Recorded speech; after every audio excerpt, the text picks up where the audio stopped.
गोस्वामी तुलसीदास जी ने लिखा था, तुलसी साथी विपत्ति के, विद्या विनय विवेक, साहस सुकृत सुसत्य व्रत, राम भरोसो एक। यानी आपको विद्या, विनम्रता, ज्ञान, उत्साह, पुण्य और संकट के समय भी सच बोलने की आदत सीखनी है तो राम में भरोसा रखना होगा। उन्हीं से ये गुण आप पा सकते हैं। लेकिन अब राम मंदिर तो छोड़िए, कुछ लोग भगवान राम पर ही सवाल उठाने के स्तर तक पहुंच गए हैं। अयोध्या में भव्य राम मंदिर के उद्घाटन में बस 18 दिन है और अब तक ये सवाल उठाया जा रहा है कि राम मंदिर का उद्घाटन प्रधानमंत्री मोदी क्यों कर रहे हैं? राम पर क्या बीजेपी का कॉपीराइट है? कल प्रधानमंत्री नरेंद्र मोदी ने आरोप लगाया था कि विपक्ष के इंडिया अलायंस का एक ही काम है और वो है आस्था पर चोट करना। आज विपक्ष के एक और नेता ने तय कर लिया कि वो प्रधानमंत्री को गलत साबित नहीं होने देंगे। महाराष्ट्र में एनसीपी के नेता जितेंद्र आव्हाड ने भगवान राम के वनवास पर ही सवाल खड़े कर दिए। श्री राम को मांसाहारी यानी नॉन वेजिटेरियन कह दिया और पूछा कि 14 वर्ष तक जंगल में कोई मांस खाए बिना कैसे रह सकता है। यानी राम के 14 वर्ष तक कंदमूल पर निर्भर रहने की बात जितेंद्र आव्हाड ने अपने दिव्य ज्ञान से नकार दी। बाद में अपनी बात पर उन्होंने खेद भी जता दिया। जैसे रामकाज की रेस लगी हुई है, वैसे ही राम मंदिर पर सवाल उठाने की भी रेस लगी हुई है। बिहार के उप मुख्यमंत्री तेजस्वी यादव ने भी आज इसमें एंट्री ली। अब तक तो उनके नेता सवाल उठा रहे थे, अब तेजस्वी ने भी बोला कि राम मंदिर बनने से क्या हो जाएगा? पैर कट जाएगा तो मंदिर जाओगे या अस्पताल? भूख लगेगी तो क्या मंदिर जाओगे? वहां तो उल्टा दान देना पड़ेगा। तो इस तरह उदयनिधि स्टालिन, ए राजा, स्वामी प्रसाद मौर्य, फतेह बहादुर, चंद्रशेखर और जगदानंद सिंह की लिस्ट में ये दो नाम और जुड़ गए, जितेंद्र आव्हाड और तेजस्वी यादव के। ऐसे ही बयानों की वजह से राम मंदिर के समर्थकों को बार बार आरोप लगाने का मौका मिलता है और देश में रामकाज के मुकाबले में रामद्रोह चल रहा है। तो आज की बहस में जानेंगे कि क्या ये वाकई रामद्रोह है और आस्था पर चोट का लक्ष्य अगर 24 में वोट हासिल करना है तो क्या ये लक्ष्य पूरा हो पाएगा?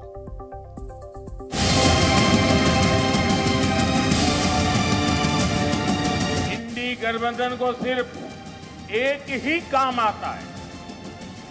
इंडी गठबंधन हमारी आस्था पर चोट करता है।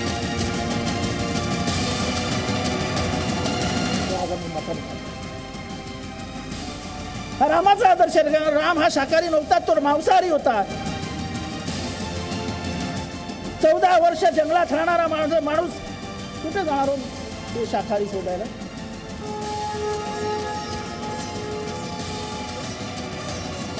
धर्म एक ही है और वो सनातन धर्म है। बाकी पर्सनैलिटी हो सकती है, कम हो सकते हैं, संप्रदाय हो सकते हैं।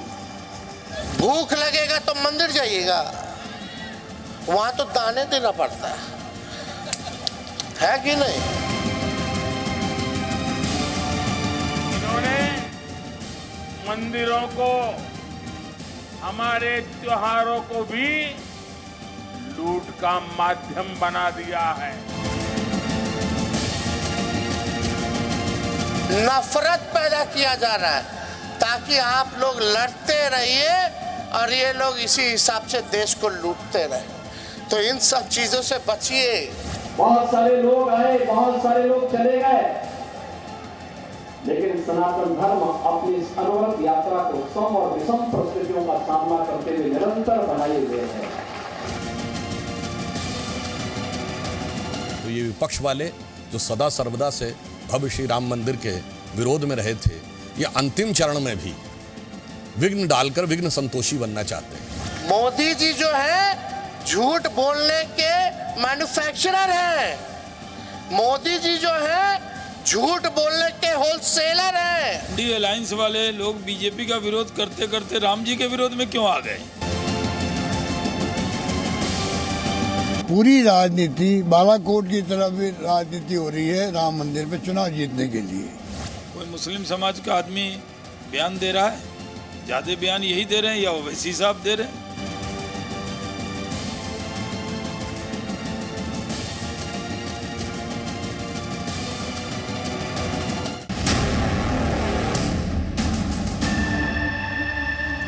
क्या देश में राम मंदिर के नाम पर जो विरोध हो रहा है उसको रामद्रोह कहेंगे क्या रामद्रोह की होड़ मची हुई है विपक्षी नेताओं में? मेरे साथ मेहमानों का एक बड़ा पैनल जुड़ रहा है आपका, चलिए फटाफट तारुफ करा देती हूँ। प्रेम शुक्ला साहब प्रवक्ता है बीजेपी के, बहुत बहुत धन्यवाद प्रेम शुक्ला जी, जी न्यूज के लिए आपने वक्त निकाला। प्रोफेसर नवल किशोर प्रवक्ता है आरजेडी के, वो भी हमारे साथ जुड़ेंगे। आसिम वकार साहब प्रवक्ता है एमआईएम के, आपका भी आसिम साहब बहुत बहुत स्वागत, जी न्यूज के लिए आपने वक्त निकाला।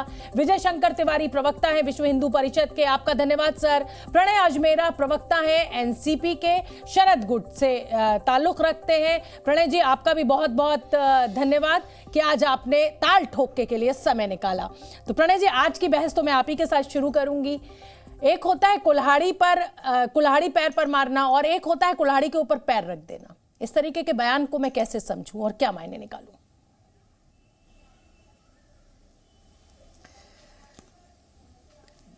पैनल में उपस्थित सभी राजनीतिक पार्टी के प्रतिनिधियों को मेरा नमस्ते और मेरा जय श्री राम। शोभना जी, आपने जो बात कही उस बात से मैं इत्तेफाक नहीं रखता। उसके पीछे कारण यह है कि हमारे देश में बोलने की आज़ादी है, निश्चित रूप से उसमें कई रेस्ट्रिक्शंस है जो पालन करना जरूरी है। आप जिस व्यक्तित्व की तरफ इशारा कर रही है, आपने भी बहुत समझदारी से प्रश्न किया तो मुझे भी समझदारी से उत्तर देना मेरा दायित्व है। आपने नाम नहीं लिया तो मैं भी नाम नहीं लूंगा। अब जिस वक्तव्य की तरफ इशारा कर रहे हैं उस वक्तव्य के ऊपर संबंधित व्यक्ति ने खेद प्रकट कर दिया है। निश्चित रूप से उस वक्तव्य को लोगों ने पसंद नहीं किया। अब मेरी व्यक्तिगत राय जानना चाहे तो शायद मुझे भी वो वक्तव्य पसंद नहीं आया, बट अगर हम भगवान श्री राम पर बात करने के लिए इकट्ठा हुए हैं तो सबसे पहले हमें भगवान श्री राम के उस गुण को अपनाना चाहिए जिसमें भगवान श्री राम ने माता कैकेयी और मंथरा को भी क्षमा कर दिया था। मैं बताना चाहूंगा कि जिनकी वजह से भगवान श्री राम, माता सीता, लक्ष्मण जी को वनवास भोगना पड़ा था, उनको भी हमारे प्रभु ने माफ कर दिया। लेकिन प्रणय जी, तो मुझे ऐसा लगता है कि इस प्रकार का वक्तव्य अगर किसी ने दे दिया है तो हमें उसे भूल कर कि आप श्री राम की बात कर रहे हैं, उन्होंने माफ कर दिया था। साथ ही मैं आपको ये भी याद दिलाना चाहूंगी कि जब ये बात राम को बताई गई राजा दशरथ के द्वारा, तो उन्होंने किसी अपशब्द का भी इस्तेमाल नहीं किया कैकेयी मां के लिए। यहाँ पर करोड़ों लोगों की आस्था के ऊपर हमला बोला गया है। अगर राम क्या खाते थे, क्या पीते थे, कहां सोते थे, अगर ये लोगों की आस्था से जुड़ा हुआ है तो जरूरी है इस स्तर की बात करना। मांसाहार हमारे सनातन में बुरा माना गया है, तो क्या ये माना जाए कि इस तरीके की बात कर आप सिर्फ एक खास वोट बैंक को आकर्षित करने की कोशिश कर रहे हैं, लेकिन उसके साथ आप ये ध्यान नहीं रख पा रहे कि एक बड़ा वोट बैंक आपसे छिटक रहा है, और जब इस गलती का एहसास होता है तो आप खेत जताने आ जाते हैं।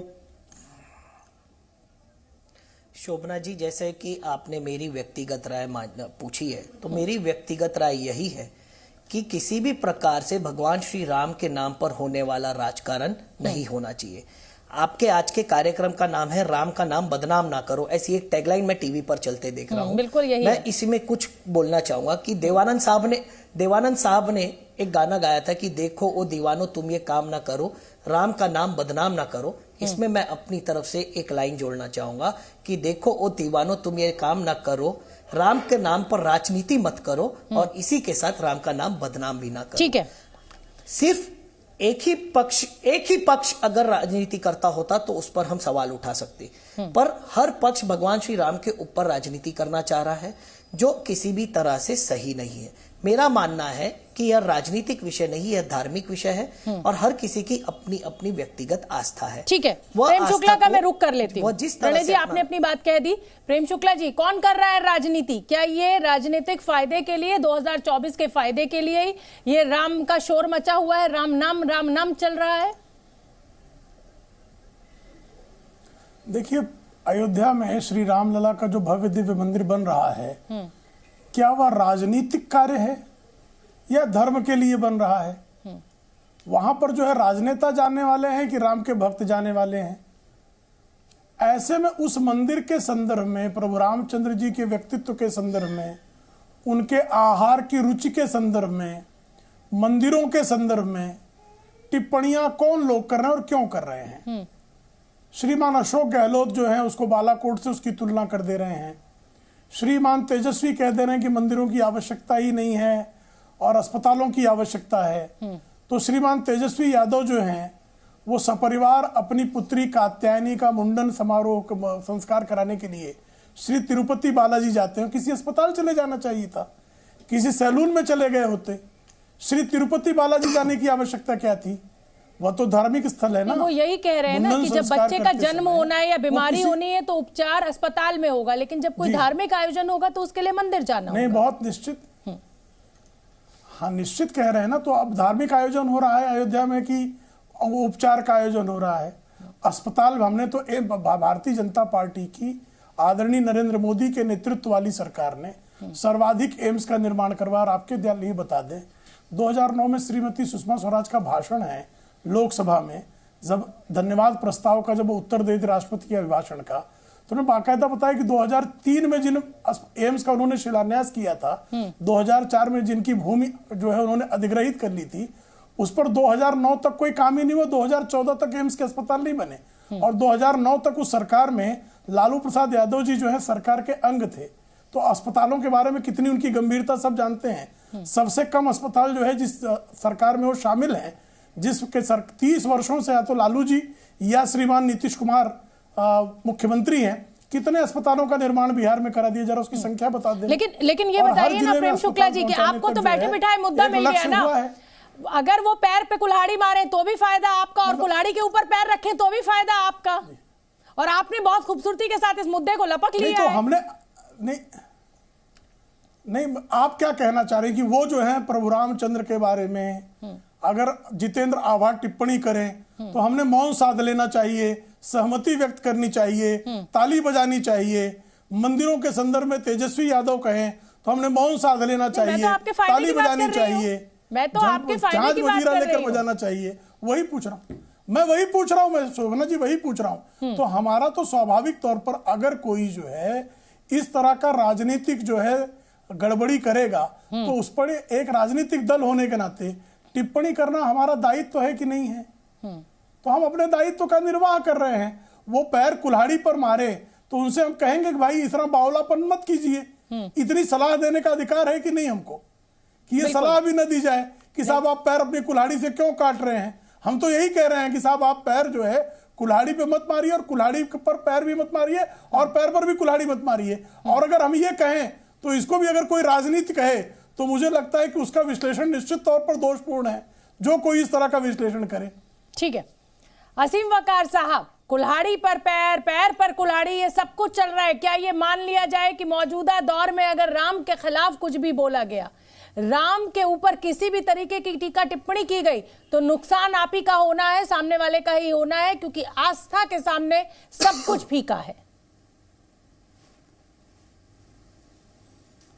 मसला भाई ये तो आप लोग आपस में समझ लीजिए कि संजय निषाद ने क्या बोला, स्वामी प्रसाद मौर्य क्या बोल रहे हैं, जीतन राम मांझी ने क्या बोला, समझिएगा। असदुद्दीन ओवैसी भी बोल रहे हैं, कोई नहीं है। असदुद्दीन ओवैसी भी खूब बोल रहे हैं, आप भी खूब खुलकर बोल रहे हैं। बयान बताइए। क्यों असदुद्दीन ओवैसी कह रहे हैं कि हम बाबरी को भूलने नहीं देंगे, बाबरी को नहीं भूला जाएगा, खूब असदुद्दीन ओवैसी कह रहे हैं। बयान बता दिया मैंने आपको। मैडम आप सुनिए, मैं भी पढ़ रहा था। आपने कहा कि सनातन में मांसाहार मना है, अच्छा नहीं माना जाता है। ये मैं पढ़ रहा था इसमें। सुनिए दूसरी बात मुझे तो बड़ा अचंभा हुआ कि बजाय स्वामी प्रसाद मौर्य को अरेस्ट कराने के, जीतन राम मांझी को अरेस्ट कराने के, जितेंद्र अहवाल को अरेस्ट कराने के, आप असदुद्दीन ओवैसी के पीछे छुप गई जाकर। क्या ओवैसी साहब अगर कह रहे तो क्या पूरे भारत को कहने देंगी आप? ओवैसी साहब रामचंद्र जी का अपमान नहीं कर रहे हैं। ओवैसी साहब ने कहा कि हम अपनी बाबरी मस्जिद को नहीं भूलेंगे, क्योंकि सर्वोच्च न्यायालय के जो फैसला है उसमें लिखा है कि बाबरी मस्जिद के वजूद से इनकार नहीं किया जा सकता। लेकिन कहां बाबरी मस्जिद का मामला और कहां यह मामला। आप लोग को बिल्कुल भी मतलब कुछ भी कोई कहता रहे, खाली आप बस जबान से बोलते रहते हैं, सिर्फ जबान से बोलते रहेंगे। भाई इतनी मोहब्बत राम से आपको, मर्यादा पुरुषोत्तम से, क्यों ना हो कि कोई कुछ भी कह रहा है, कोई कह रहा है कि नहीं, कोई कह रहा है उनकी वल्दियत पे सवाल खड़े कर दे रहा है, कोई वजूद पे सवाल खड़े कर दे रहा है, अगर मेरी आस्था मेरे भगवान से है, मेरा प्यार मेरी मोहब्बत मेरे भगवान से है, तो किसी को क्यों तकलीफ है? क्यों खाने के ऊपर, रहने के ऊपर, पहनने के ऊपर टिप्पणी करनी जरूरी हो जाती है? यही सवाल तो मैं पूछ रही हूं। कौन कर रहा है? आसिफ वकार कर रहे हैं? नहीं, आसिफ वकार कर रहे हैं। मतलब लेकिन आप भी तो रंग में भंग डाल रहे हैं ना असदुद्दीन ओवैसी साहब। असदुद्दीन ओवैसी साहब रंग में भंग डाल रहे हैं ना। अगर अब जो इतिहास हो गया, अब राम मंदिर बन रहा है, करोड़ों हिंदुओं की आस्था का सवाल है, तो ऐसे में स्वागत कीजिए। और कोर्ट के फैसले से बन रहा है ये फैसला, मोदी सरकार के फैसले से नहीं बन रहा है राम मंदिर, कोर्ट के फैसले से बन रहा है, तो स्वागत कीजिए। नहीं, बात तो सुनिए। हम लोग बचपन में सुना करते थे चिकना घड़ा, कि बूंद पानी की डालो फिसल जाती है। मैं आपसे कह रहा हूं कि संजय निषाद ने रामचंद्र जी के उस पर सवाल खड़ा कर दिया, वल्दियत पे, और आप ओवैसी साहब को कह रही है मस्जिद में बोले। आप एक बार बोलिए, अरेस्ट कीजिए। कौन रोक रहा है आपको? केंद्र में सरकार आपकी, उत्तर प्रदेश में सरकार आपकी, मतलब मेरी थोड़ी है। आपके गठबंधन का हिस्सा है। लीजिए चलिए प्रेम शुक्ला जी, देखिए सरकार में जल्दी से दीजिए मुझे कोई पद। अब ये मुझे बता रहे हैं आपका हिस्सा। चलिए प्रोफेसर नवल किशोर का मैं रुख कर लेती हूँ। आदिवासी से वकार साहब आपके पास। नवल किशोर साहब, लालू यादव और तेजस्वी यादव कब छोड़ रहे हैं मंदिर जाना? अब क्या सिर्फ अस्पताल जाने से ही काम चल जाएगा? मंदिर नहीं जाने की जरूरत होगी? हनुमान मंदिर नहीं जाइएगा? एक बार भी आपने सवाल, मंदिर जाना व्यक्तिगत आस्था का विषय है, संविधान संगत है। उससे व्यवस्था को क्या मतलब है? उससे सत्ता को क्या मतलब है? उसको इसलिए मतलब है कि पिछले 10 साल में वो आम जनता के लिए कोई काम नहीं कर पाई, जो वादे किए झूठे साबित हुए। तो जरूर वो राम का नाम लेकर अपना काम तमाम कर रही है, इसके अलावा कुछ नहीं है। भगवान को मानना मेरा व्यक्तिगत आस्था है, उसके लिए हमें किसी से पूछने की जरूरत थोड़े है। लेकिन भगवान और हमारे बीच में यहाँ तो तेजस्वी कुछ और कह रहे हैं ना नवल किशोर जी। तेजस्वी यादव कह रहे हैं कि साहब अगर जरूरत बीमार पड़ते हैं तो आप मंदिर जाते हैं कि अस्पताल? यानी आपने साफ कर दिया कि अस्पताल ज्यादा जरूरी है, मंदिर जरूरी नहीं। दूसरा आप कह रहे हैं कि अगर मंदिर जाएंगे तो वहां तो उल्टा आपको दान देना पड़ेगा, भूख लगने पर खाना चाहिए, और आप मंदिर जाइए तो और उल्टा दे आइए। तो ये तो आप लोगों की आस्था पर सीधे सीधे हमला कर रहे हैं ना। क्या तेजस्वी यादव नास्तिक हैं? क्या तेजस्वी यादव मंदिर नहीं जाते हैं? अभी प्रेम शुक्ला जी ने कहा कि अपनी बेटी का जब संस्कार कराना था तो वो तिरुपति बालाजी पहुंच गए। तो फिर इस तरीके की टीका टिप्पणी क्यों? फिर वही बात आ जाती है कि पैर पर कुल्हाड़ी मारना या फिर कुल्हाड़ी पर पैर रख देना। क्या आप इंडिया गठबंधन के दलों ने ये तय कर लिया है कि हमें चुनाव लड़ने से पहले ही हार जाना है, और इसीलिए इस तरीके के बयान एक के बाद एक आप लोग दिए जा रहे हैं?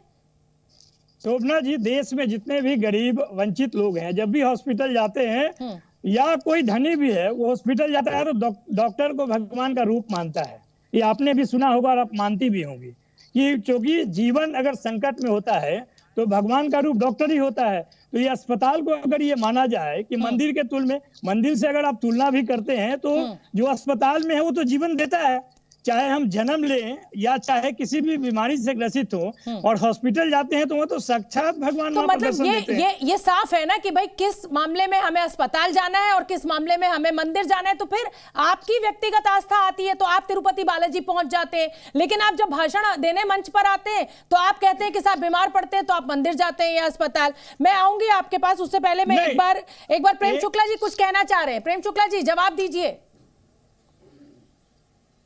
देखिए, अभी एक ये सही बात है कि अस्पताल जाना चाहिए। आदरणीय लालू प्रसाद यादव जी, उनके तेजस्वी जी के पिताजी बीमार पड़े तो राधोपुर में, पटना सिटी में महामृत्युंजय का जाप चल रहा था मंदिर में, रांची में जाप चल रहा था। क्यों चल रहा था भाई? नहीं करना चाहिए था जाप। ये देखिए, मैं तस्वीरें दिखा रहा हूं आपको। राधोपुर में दीजिए नवल किशोर जी जवाब। महामृत्युंजय का जाप चल रहा था। अब बताइए क्यों महामृत्युंजय का जाप करा रहे थे? अस्पताल में गए थे ना वो। अगर मंदिर और अस्पताल में इतना जो है विरोधाभास है तो क्यों कर रहे थे भाई? अरे कोई विरोधाभास नहीं है शुक्ला जी, ये आपको ऐसा लगता है। और जब लालू जी ने या किसी ने महामृत्युंजय जाप कराया तो पूरा दुनिया को नहीं बताया ना वो। जब आप काम करते हैं, अरे बताइए, खबर में छपी भाई, ये खबर में दिखा रहा हूँ। ये बिना बताए मैं खबर में आ गया महाराज, ये मैं खबर दिखा रहा हूँ। ये खबर बाकायदा दिखा रहा हूं, मुझे कैसे पता लगा? मैं ये देखिए, ये तस्वीरें छपी हैं। अरे आप तो नवल किशोर जी, ये तस्वीरें छपी हैं, ये तस्वीरें मैंने तो नहीं खिंचवा के भिजवाई, ये मैंने तो नहीं छपवाई ना, ये राजद के राष्ट्रीय जनता दल के कार्यकर्ताओं ने छपवाई। प्रेम शुक्ला जी, नवल किशोर जी, अब जरा मुझे भी, तेज प्रताप तो आपने देखा ही है कि वो कान्हा का रूप कभी धर लेते हैं, कभी महादेव का रूप धर लेते हैं और पूरी एक यात्रा निकालते हैं, तो फिर वो किसको बता रहे होते हैं? नहीं शोभना जी, मैं कह रहा हूं कि ये व्यक्तिगत आस्था जो है उसमें किसी को आने की जरूरत ही नहीं है। शुक्ला जी को लगता है कि भगवान ने उनको सर्टिफिकेट दिया है, यह बताने के लिए, तो उनकी समझदारी है। हम अगर भगवान, हमारे और भगवान के बीच में कोई कौन होता है यह बताने वाला? लेकिन जब सत्ता अपनी पूरी कार्य प्रणाली में अगर देखेंगे, कार्य संस्कृति में देखेंगे, तो बार बार ये कहती है कि राम को लाने वाले भाजपा ही है, राम को लाने वाले भाजपा के नेता ही है। ये जब आप कहते हैं ना, तो धर्म का सीधा सीधा इस्तेमाल जो है वो संप्रदायवाद से है, और ये कम्युनल पार्टी है, इसको पूरा देश जानता है। पूरे देश में हिंदुत्व का नाम लेकर वो जन जन को परेशान किया है। ये तो प्रेम शुक्ला जी, ये सवाल तो उठता है, जो राम को लाए हैं हम उनको लाएंगे, ये आपकी रैलियों में गाने बजते हैं, तो ये तो बात सही है कि राम को लाने वाली कोई बीजेपी नहीं है। राम तो मतलब सदियों से, और जिसे कहा जाए कि, लेकिन ये भक्तों का भाव है। हाँ? नहीं, बहुत अच्छा प्रश्न है, ये भक्तों का भाव है। और भक्तों का भाव देखिए, हमारे यहाँ जो है प्रभु रामचंद्र, जनकपुर में प्रभु रामचंद्र जी को गारी गाई जाती है, तो अब इसके आधार पर जो है उसको अपमान नहीं माना जाएगा ना। जनकपुर में आज भी प्रभु रामचंद्र जी की ससुराल जनकपुर थी, बिहार में थी। और नवल किशोर जी, आपने गारी सुनी होगी, गारी गाए जाने की परंपरा है। बिल्कुल, इसको आप इस्लाम की तरह तुलना मत कीजिए कि पैगंबर मोहम्मद साहब का कोई कार्टून बना देगा तो उसकी हत्या कर दी जाएगी। तो कृपा करके भारत के वांग्मय को, संस्कृति को, भारतीय परंपरा को, भारत की धार्मिकता को समझिए। तो अगर प्रभु रामचंद्र जी के मंदिर के निर्माण के लिए 1989 में पालमपुर के अधिवेशन में भारतीय जनता पार्टी ने अपने जो है संकल्प में इसको लिया था, और आपका संकल्प था कि बाबर के साथ खड़े रहेंगे, इसलिए जो है श्री सोमनाथ के मंदिर से जो आदरणीय लालकृष्ण आडवाणी जी के नेतृत्व में यात्रा निकली, जिसका सारथ्य आदरणीय नरेंद्र मोदी जी कर रहे थे, उसको आपने बिहार के मधेपुरा में रोक लिया था। प्रेम शुक्ला जी, ये तो आप भी मानेंगे, प्रेम शुक्ला जी, ये तो आप भी मानेंगे कि राम का नाम लेकर आपकी नाव भी पार लग रही है। प्रेम शुक्ला जी, राम के नाम से ही आपकी भी नैया पार लग रही है, ये तो आप भी जानते हैं। अरे आडवाणी जी ने जो राम के नाम पर जो रथ यात्रा शुरू की, उसी ने आपके राजनीतिक, जिसे कहा जाए कि दौर को ही बदल दिया।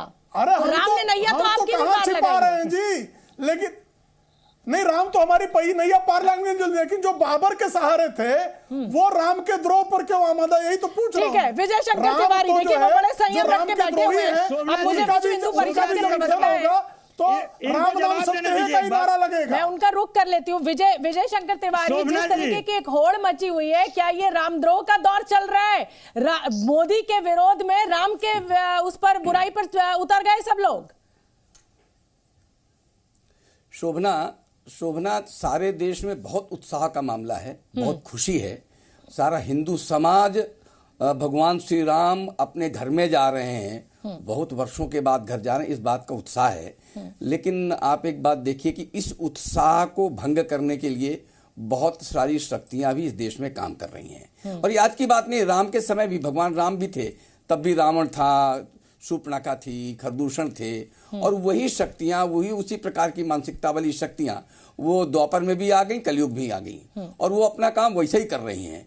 अब आप देखिए 1989 में 3.25 लाख स्थानों से शिला पूजन करके अयोध्या गई थी, जब ये पता नहीं था कि मंदिर का कब कैसे इसका निर्णय आएगा। लेकिन लोगों की आस्था और श्रद्धा वो आप देखते बनती है कि 3.25 लाख शिलाएं वहां गई थी। लेकिन अभी जब निर्णय आ गया और मंदिर के निर्माण के लिए हम घर घर गए निर्माण की निधि मांगने, तो 12.5 करोड़ परिवारों ने, लगभग 60-65 करोड़ देश के आस्थावान हिंदुओं ने, राम भक्तों ने इस निर्माण के लिए अपनी सहभागिता दी। लेकिन इसमें व्यवधान डालने वाले कभी कम नहीं हुए। आप एक मिनट, एक देखिए, मुलायम सिंह जी ने जब कार सेवा हो रही थी तो 100 से अधिक लोगों को गोलियों से मरवा दिया। लेकिन ये कौन लोग हैं? और इसके बाद जब गोधरा कांड हुआ, गोधरा में एक डिब्बे में पेट्रोल डालकर 56 लोगों को, जिसमें बच्चे भी थे, और लालू जी उस समय रेल मंत्रालय में आकर के उन्होंने एक कहा कि ये खाना बनाते हुए जल गए। तो शोभना जी, इस प्रकार की शक्तियां जो विघ्न डालने वाली हैं वो कभी पीछे नहीं रहती, वो अच्छा, आगे मुझे एक चीज बताइए विजय शंकर जी, मुझे एक बात बताइए। देखिए ये कहा जा रहा है और सोशल मीडिया पर भी ये खूब चल रहा है कि जिस तरीके का जितेंद्र आह्वान ने बयान दिया मांसाहारी होने पर, आप भी जानते हैं कि राजा महाराजा जो हैं वो शिकार करते थे, और जब वो शिकार करते थे तो उस शिकार का फिर सेवन भी किया जाता था। और श्री राम मर्यादा पुरुषोत्तम श्री राम राजा दशरथ के पुत्र थे और उसी राज परिवार से आते थे। आप मेरी बात समझ रहे होंगे। अगर जितेंद्र आह्वान ने ये बात कह दी, गलत या सही, आस्था को चोट पहुंच सकती है पर्सन टू पर्सन, लेकिन क्या ये जो इस पर राजनीति शुरू हो गई है, क्या ये सही है? मुझे भी तो मेरे राम को अपने रूप में बताने की आजादी है ना। हो सकता है कि आपके लिए राम जो है वो शाकाहारी हो, पर बहुत सारे हमारे मंदिरों में बलि दी जाती है, उस मांसाहार का पंडित के द्वारा सेवन किया जाता है। कामाख्या में भैंसे की बलि दी जाती है, बकरे की बलि दी जाती है। तो क्या मांसाहारी होना ही क्या गाली दे देना हो गया राम को? ये तो मेरी आंखें हैं ना, मेरी नजरें, मैं अपने राम को जिस रूप में चाहूं देखूं। देखो शोभना, कौन सी बात का वर्णन और चित्रण कब करना, ये बहुत महत्वपूर्ण है।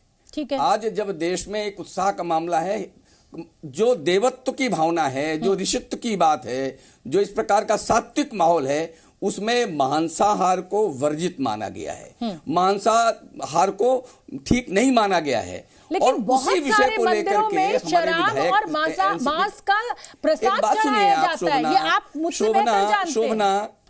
शोभना, आज मांस विषय नहीं है, मांस विषय नहीं है। विषय है कि भगवान राम पर एक लांछन लगाना और उनके श्रद्धावान लोगों को, उनके आस्थावान लोगों के मन को चोट पहुंचाना। अगर ऐसा नहीं होता तो शोभना आप डिबेट नहीं कर रही होती। अगर सब सात्विक विषय होता, जब बहुत अच्छा विषय होता, आनंद का विषय होता, लोग खुश हो रहे होते, तो हम यहाँ पर डिबेट नहीं कर रहे होते। डिबेट इसलिए कर रहे हैं, ठीक है, प्रणय अजमेरा जी, ऐसा विषय लिया गया है जो कम से कम हिंदुओं की आस्था को प्रणय अजमेरा जी करने के लिए, चाहे रामचरितमानस हो चाहे रामायण हो, उसमें ये वर्णन किया गया है कि साहब राम जो थे वो कंदमूल फल खाकर ही उन्होंने अपना पूरा 14 बरस का वनवास पूरा किया। तो फिर ये अचानक एक अद्भुत ज्ञान जो है वो जितेंद्र आह्वान जी के पास कहां से आ गया? वो ठीक है कि आप अपने भगवान को अपने रूप में देख सकते हैं, लेकिन इस तरह से। शोभना जी, आपने रामचरितमानस का नाम लिया, मैं उसी में से एक लाइन बोलना चाहूंगा और अपनी बात को मुखरता से सामने रखना चाहूंगा कि जाकी रही भावना जैसी, प्रभु मूरत देखी तिन तैसी। जिसकी जैसी भावना, उसे उस अनुसार प्रभु की मूरत दिखाई। तो ये आपने अपने लिए उल्टा पढ़ लिया है। भगवान श्री राम में ये आपने अपने लिए उल्टा पढ़ लिया है। मुझे कंप्लीट करने दीजिए बड़ी बहन शोभना जी, मुझे कंप्लीट करने दीजिए। शोभना जी मुझे कंप्लीट करने दीजिए प्लीज। मैं कभी किसी को बीच में इंटरप्ट नहीं करता हूं, मैं चाहता हूं कि मुझे कोई इंटरप्ट ना करे। बोलिए। प्रभु मूरत देखी तिन तैसी, हमें भगवान श्री राम में भगवान का स्वरूप दिखता है, आराध्य देवता दिखते हैं, मर्यादा पुरुषोत्तम श्री राम दिखते हैं, एक ऐसा जीवन चरित्र दिखता है जिसका अनुसरण सालों साल तक हर पीढ़ी दर पीढ़ी हर परिवार ने, हर मनुष्य ने करना चाहिए। किंतु भाजपा के नेताओं को भगवान श्री राम में राजनीति की अपॉर्चुनिटी दिखती है। इसका सिस्टमैटिक यूज भगवान श्री राम और भगवान श्री राम के नवनिर्मित मंदिर का इन लोग अपनी राजनीति भुनाने के लिए कर रहे हैं, जिसका हम निषेध करते हैं।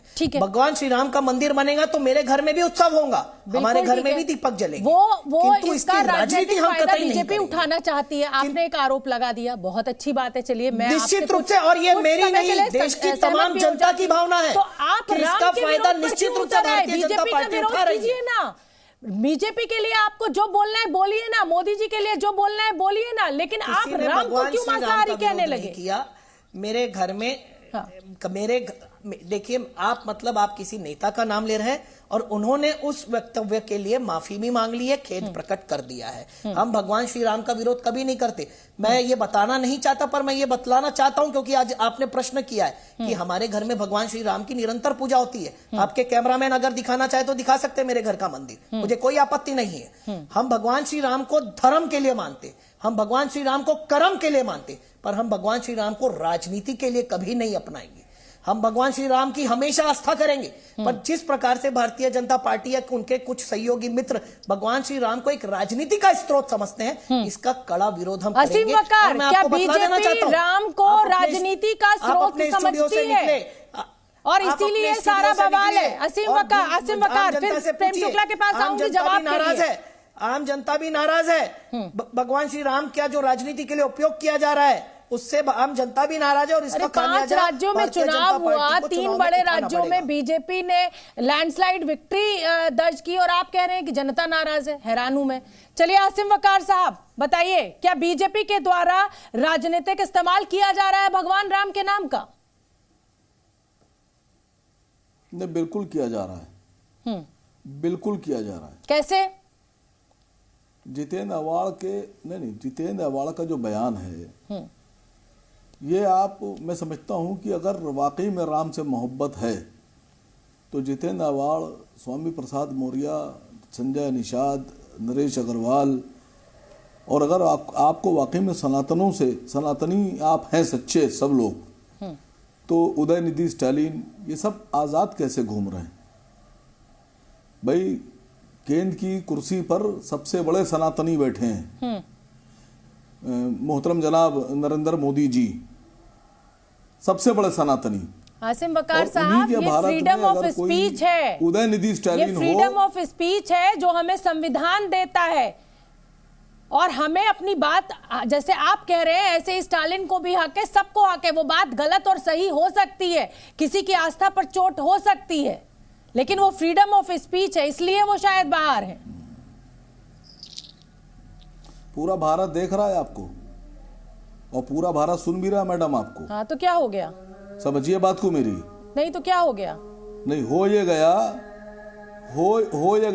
कि फिर आप बहस क्यों कर रही हैं? जब फ्रीडम स्पीच है आपकी नजर में तो कहने दीजिए जितेंद्र अवाड़ को। मैं यही तो चर्चा कर रही हूँ कि क्या मोदी का विरोध करते करते राम के विरोध पर उतर रहा है राजनीतिक दल, इसी पर चर्चा हो रही है। वकार साहब, आप गलत समझ रहे हैं। मैं आपसे यही तो कह रहा हूँ कि पहले तो आप एक स्टैंड ले लीजिए। मुझे स्टैंड लेने की जरूरत ही नहीं है, मैं किसी राजनीतिक दल से नहीं आती हूँ।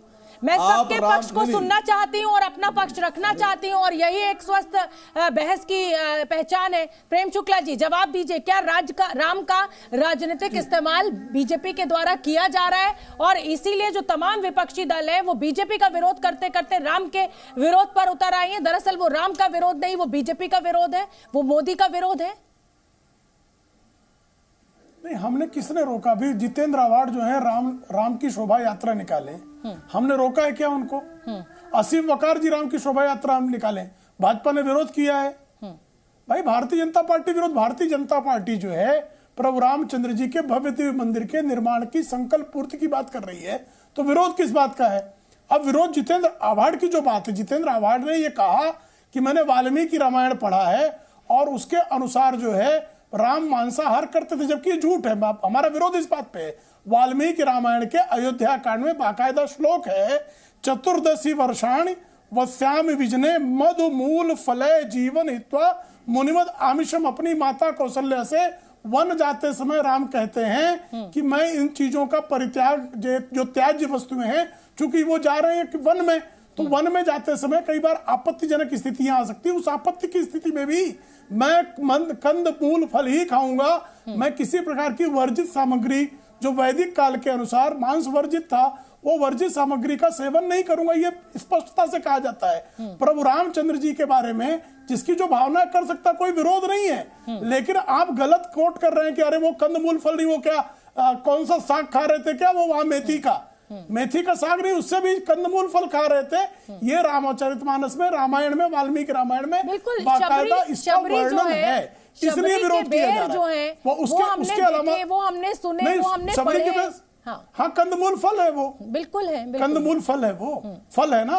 तो इसलिए शोभना जी समझिए मेरी बात को, प्रभु रामचंद्र जी ने कौशल्या को जब अपना विराट रूप दिखाया, तो उस विराट रूप में जो है समग्र सृष्टि का सृजन भी उसी में हो रहा था और लय भी उनके अंदर हो रहा था। तो अगर पूरी सृष्टि का लय उनके अंदर हो रहा है, तो मांस तो बहुत छोटी सी चीज है, वो तो परात्पर ब्रह्म है। लेकिन जब प्रभु रामचंद्र जी के वाल्मीकि रामायण को आप गलत तरीके से कोट करके किसी प्रकार की बात करते हैं तो उस पर बात होगी ना। आप इसके लिए आपको खेद प्रकट करना पड़ेगा। देखिए, आप फिर कहते हैं जाति की बात करते हैं, वो जाति की बात करते हैं कि वो क्षत्रिय इसलिए वो मांस खाएंगे। ऐसा नहीं होता। आपको इस भारत के राष्ट्रपति भवन का अभी वर्तमान देख लीजिए भाई। इस देश में प्रणब मुखर्जी जी राष्ट्रपति हुए ब्राह्मण समुदाय के थे, वो मांसाहार करते थे। रामनाथ कोविंद जी राष्ट्रपति हुए, वो दलित समुदाय से आते थे, वो बिल्कुल मांसाहार नहीं करते थे, कबीरपंथी थे। उसके बाद जो है तीसरा जो है अभी द्रौपदी मुर्मू जी जनजाति समाज से आती हैं, वो प्याज लहसुन भी नहीं खाती हैं। तो अब किसके जनजाति समाज मांसाहारी ऐसा मानते हैं लोग, लेकिन जनजाति समाज की द्रौपदी मुर्मू जी वो प्याज लहसुन भी नहीं खाती हैं। रामनाथ कोविंद जी दलित समुदाय से आने के बाद शाकाहारी थे, और प्रणब मुखर्जी जी ब्राह्मण समुदाय से थे, लेकिन वो मांसाहार करते थे। तो किसी की जाति देखकर, किसी का पंथ देखकर आप किसी का आहार पर कैसे निर्णय दे सकते हैं? बिल्कुल ठीक है। नवल किशोर जी, यहाँ पर विजय शंकर तिवारी कह रहे हैं कि साहब पहले भी इस तरीके के खर दूषण, सुबाहु और मारीच जैसे लोग थे जो विघ्न डालते थे हर शुभ काम में, और अब यहाँ कलयुग में आप विपक्षी दल है जो हर शुभ काम में जिसे कहा जाए कि विघ्न डाल रहे हैं। भव्य राम मंदिर बन रहा है और आप उसमें राम के ऊपर ही उंगली उठा रहे हैं, मंदिर पर ही उंगली उठा रहे हैं। देखिए, उनका तो, उनको अगर कोई समझना चाहे तो बहुत दूर की बात नहीं है। भाजपा का राजनीतिक जमीन तैयार कराने के अलावा उनका कोई काम नहीं है। न राम को उनकी जरूरत है और न भगवान को उनकी जरूरत है। जरूरत केवल भाजपा को है। इसलिए लेटरल एंट्री तो आज के डेट में है, लेकिन वो पहले से ही लेटरल एंट्री के रूप में काम कर रहे हैं। मैं सिर्फ एक बात कहना चाहता हूं कि जब जब राजनीति में आया है, राजनीति में भाजपा आगे बढ़ना चाहिए, धर्म का सहारा लिया है। आपको याद होगा कि 1990 में जब मंडल कमीशन लागू हुआ तो कमंडल लेकर भाजपा निकली। आज जब बिहार ने पूरे देश को यह बताया है कि जातीय जनगणना हो सकती है और उसके आधार में जो सामाजिक गैर बराबरी है, जातीय गैर बराबरी है, उसको दूर किया जा सकता है। जब ये पूरा देश इसकी प्रशंसा कर रहा है, सुप्रीम कोर्ट से रुकवाने के लिए तुले हुए थे, नहीं रोका। उसके बाद इनके पास एक ही उपाय है कि राम राम का रट लगा के और लोगों को भरमाए। जो समाज पूरा देश में बटा हुआ है जाति के नाम पे, और जातिगत गैर बराबरी एक सच्चाई है, उसको दूर करने के लिए यह सरकार पूरे तरह से खारिज कर दिया कि जातीय जनगणना नहीं होगी, जबकि 60% लोग उसमें आते हैं। तो आप बताइए कि किस राम की बात करते हैं? जिस राम का ये अभिनंदन कर रहे हैं वो राम तो हर साल आते हैं। हम लोग हर साल उनके आने में दीप जलाते हैं, वो चाहे विजयदशमी हो, चाहे दीपावली हो। ये तमाम तरह के रीति रिवाज हैं, लेकिन वो व्यक्तिगत आस्था का है। इसका फायदा उठाने के लिए इनके जैसे संगठन और दल जब जब इनको सत्ता पे संकट आता है तब तब इसको उठाते हैं। इसके अलावा इनका कोई काम नहीं है। इनके राजनीति का राम नाम सत्य होने वाला है या इनको मालूम है? दीजिए, फिर मैं आपके पास आऊंगी। प्रेम शुक्ला जी, जवाब दीजिए। विजय शंकर तिवारी जी, जो भी कुछ आरोप आपके ऊपर नवल किशोर जी ने लगाए कि आप कैसे सत्ता दल का या बीजेपी की मदद करते हैं। देखो शोभना, हाँ देखो शोभना, मैं बताता हूँ कि जाति, वर्ग और इस प्रकार की सारी देश को बांटने का काम जो अपने को सेकुलर कहते हैं, हिंदू विरोधी हैं, वो हमेशा किया है। उत्तर से दक्षिण, पूरब से पश्चिम, सबको बांटने का काम ये लोग करते हैं। लेकिन एक मिनट सुन लीजिए पहले, जवाब दीजिए। जाति किसने बनाया है? शोभना इनको बोलो जरा, शोभना इनको बोलो जरा, जो आप बोल रहे हैं, शोभना इनको बोलो जरा, शोभना इनको बोलो जरा। आरोप एक और सवाल उन्होंने जोड़ दिया नवल किशोर जी ने कि जातियां किसने बनाई है? जातियां ब्राह्मणों ने बनाई है या ये कहिए कि अपर कास्ट ने बनाई है? ये ऐसा आरोप नवल किशोर लगा रहे हैं। जवाब दीजिए। देखो विजय शंकर तिवारी, शोभना, मैं जो बात कर रहा हूँ जरा मुझे बात करने दीजिए। इनको मिर्ची बड़ी जल्दी लग जाती है। मैं कहता हूँ देश को बांटने का, देश में हिंदू मुस्लिम करने का, अगला वर्ग पिछड़ा वर्ग करने का, ये सारा काम इन लोगों ने किया है। लेकिन 1989 में जब शिला पूजन हुआ तो सारा देश एक हो गया। अब दोबारा इन्होंने उत्तर दक्षिण और जातिवाद सारा बांटने का काम किया। तो सुन लीजिए, निधि समर्पण अभियान में सारे देश के 65 करोड़ हिंदुओं ने अपना, और आज जब मंदिर बन रहा है और मंदिर बनने के बाद प्राण प्रतिष्ठा के साथ में सारा देश उल्लसित दिखाई पड़ रहा है। इस बात की इनको मिर्ची लग रही है कि हम तो बहुत तोड़ने की समाज को और देश को कोशिश करते हैं, लेकिन ये राम मंदिर सबको जोड़ देता है। तो अरे सुन लो, आपको अपने अरे सुन लो भाई, चिंता करनी चाहिए। आपका षड्यंत्र काम नहीं आ रहा है।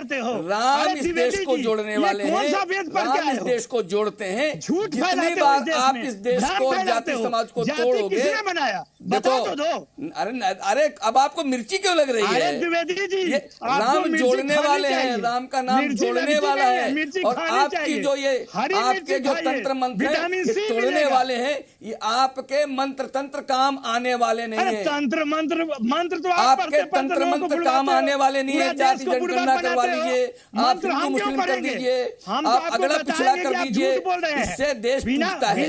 लेकिन राम देश को जोड़ते हैं। बिना पढ़े हुए आप भगवान से मिलवाने के लिए करते हैं। आपके पास रास्ते हैं मिलवाने के। कौन ज्ञान लिया है आप बताइए। शोभना देखो, मैं ऐसा कुछ बोलना नहीं चाहता हूं। आपने जब आरोप लगा दिया है तो जवाब सुनिए ना, बीच में आप बोलने लगते हैं तो आवाज कट जाती है।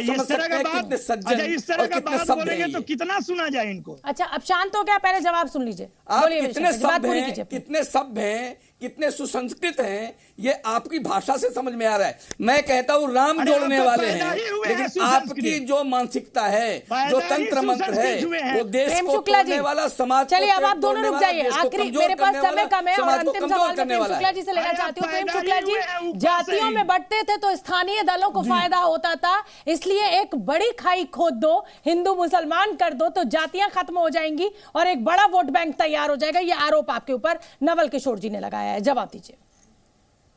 देखिए, सबका साथ, सबका विकास, सबका प्रयास, सबका विश्वास, सबका प्रयास है हमारा सूत्र है। लेकिन कैसे झूठ बोलते हैं नवल किशोर जी यहाँ पर।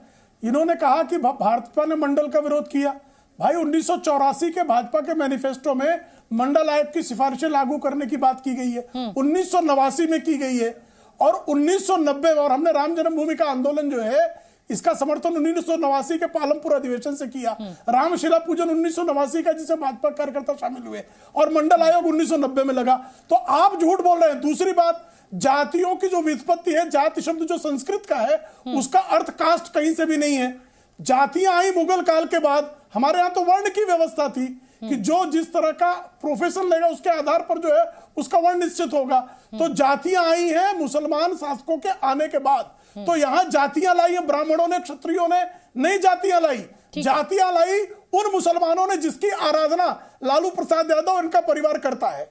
ठीक है, तो आप सभी पैनलिस्ट जो मेरे साथ इस बहस का हिस्सा बने, बहुत बहुत धन्यवाद। बहुत धन्यवाद। बहुत बहुत धन्यवाद आप सभी का, आपने वक्त निकाला।